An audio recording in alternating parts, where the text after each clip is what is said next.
Hey, what's going on? Welcome to this video. In this video, I'm going to talk to you about how I've learned digital marketing. Someone commented on my YouTube channel and they were like, yo, Leaf, how do I learn digital marketing? And I'm like, hey, person that I don't know, here is how I learn it. And instead of doing a comment, I'm just going to make a video. So you want to break into digital marketing, don't you, right? You're probably doing a lot of certifications, maybe you're doing courses, or maybe you're trying to pivot from a different industry and you're like, yo, I just need to learn this, but like, how do they do it? How do they go about it? Fear not, my friend. I'm going to dispel all those myths in this video. All right, so how did I learn digital marketing? Let's rewind quick. You know, have you ever worked a job that you just really hated? You know what I mean? Like the job you're like, oh, it's so mundane, it's so tedious, I don't want to work here, but I need to do it to pay the bills and stuff. Have you ever been in that situation? Then that's kind of where I was in my career. I was working in an HR job. I was recruiting. Literally imagine high volume interview screening day after day, 15 calls a day. By the end of the day, you actually lose your voice. I remember going to a call with my manager the next day and my voice literally sounded different. Which goes to show like that was the nature of the work, and you can imagine after so much of that, you're just kind of done with the whole process, right? And so there I was at my desk and I'm like, yo, there's more to life. My soul has been called for me to be placed in this earth to do more than just high volume interview screening. And so I was trying out a different like side hustle. I was like, yo, I need to live my full potential.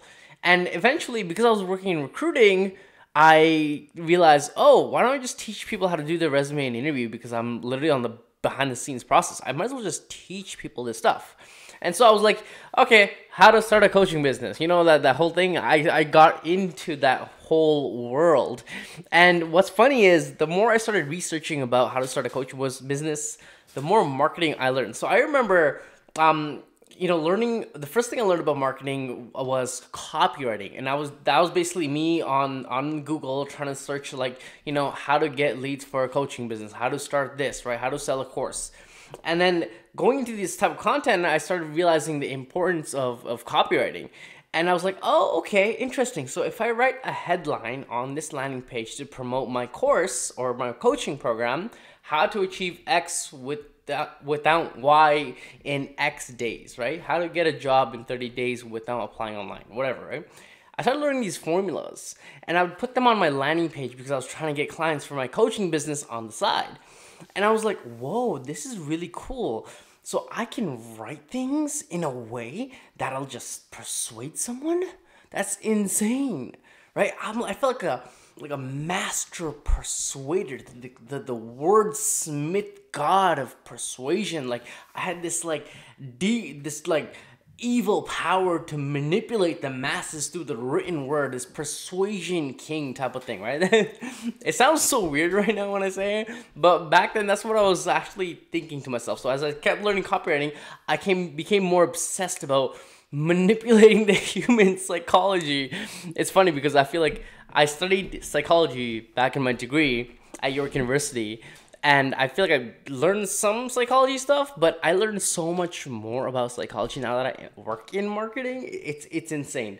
Anyways, that's a side note, but you can imagine me getting obsessed about copywriting. In fact, I remember emailing some of my coworkers, and instead of sending a normal email, I would use copywriting headlines and formulas that added like just a boost of persuasion behind them.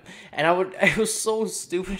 I was literally over the top. I was a beginner copywriter. I didn't really know too much of what I was doing, but I just knew this was really fun, and I was like obsessed with this whole copywriting stuff, right? So I started learning copywriting, and the way I learned it was first of all, shout out to Copy Hackers because they have a lot of free resources. It's called copyhackers.com. Go on their website and you can learn so much about copywriting all for free.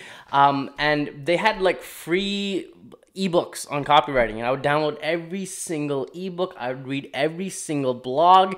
But the key here is after I learned like a copywriting technique, tactic, whatever it may be, I started applying that to my career coaching business. So if I had to write a landing page, I used copywriting frameworks. If I had to write a social media post to promote like a workshop, I used copywriting frameworks, right? You see what's happening.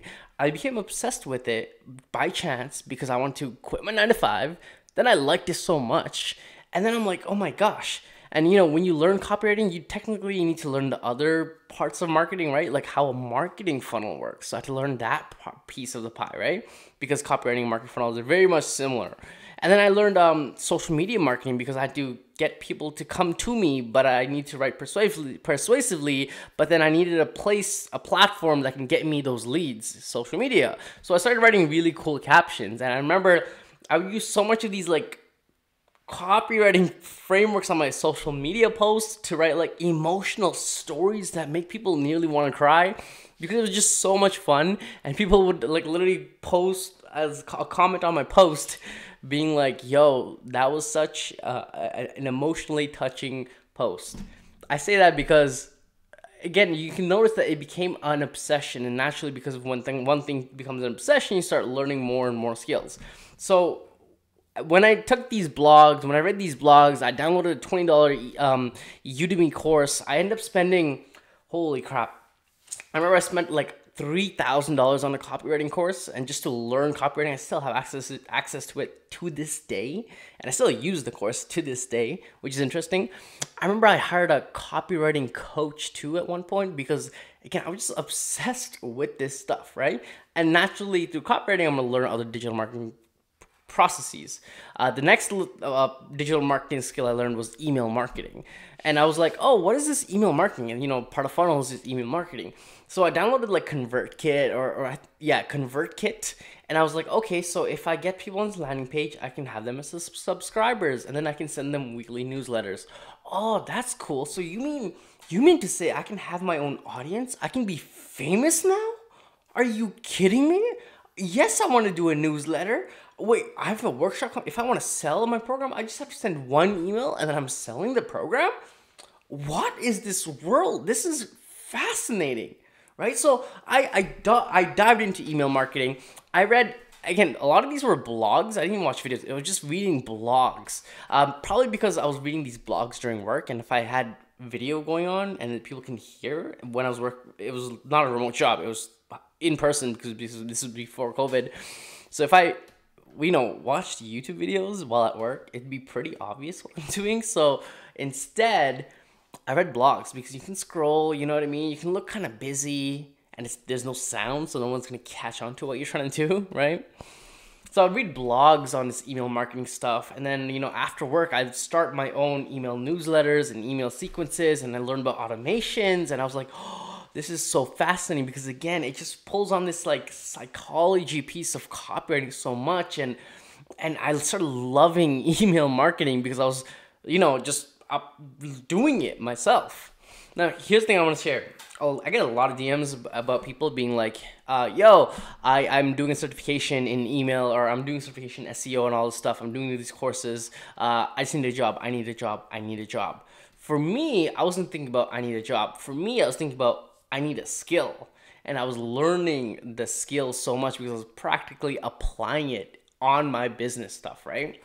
And eventually, one day, I was, in my job, I was bored out of my mind, and I was thinking, what the hell am I doing with my life? And so I ended up reaching out to a manager. I was like, yo, I quit. And he was like, no. And all these other people were like, no, don't do it. I quit regardless. And from there, I got my first digital marketing role using a bunch of cold emails and stuff like that, which I made another video about. And then in these marketing roles, started learning more and more about marketing, like paid media. Oh my God, paid media. You can run ads for this stuff too, right? Right? Because I was in a marketing agency now at this point, and I can learn from so many different people about brand marketing and all that. But the key thing that got me into my first marketing role was my copywriting skills. So, for example, I reached out to an agency. I noticed one of their websites could do better copywriting, and so I decided to make an entire video breaking down how they can write better copy. And I sent it over to the hiring manager. They liked it, and they ended up hiring me because I had that skill set, right? The key here is this. So many people are doing certifications, all that. That's great. It'll look good on your resume. Yes, it doesn't hurt. But what matters most is, can you actually do the work if you're put on the chair, right? Like, ask yourself that. If you're put on a chair to run a paid media ad, if you're Facebook ads, Google ads, if you're on the chair to trying to, like, you know, go through Google Analytics, can you actually do it, right? And if the answer is no, then that's the clear gap, and that's probably why employers won't want to hire you. Because think about it, in an interview, they're going to be asking you, tell me about a time where you had to use Google Analytics to solve a problem. And if all you've done were certifications and courses and you never actually did the real thing, you can't say anything, right? Like, you literally can't say anything. And then the employer's going to be like, nice, you did courses, but this other guy, he ran ads to Google Analytics and did all these calculations. Obviously, I'm going to hire the other guy.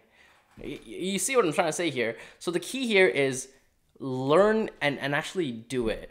For me, so the business helped me learn copywriting. I also started freelance copywriting when I was beginner freelancer, and I had no idea what the hell I was doing.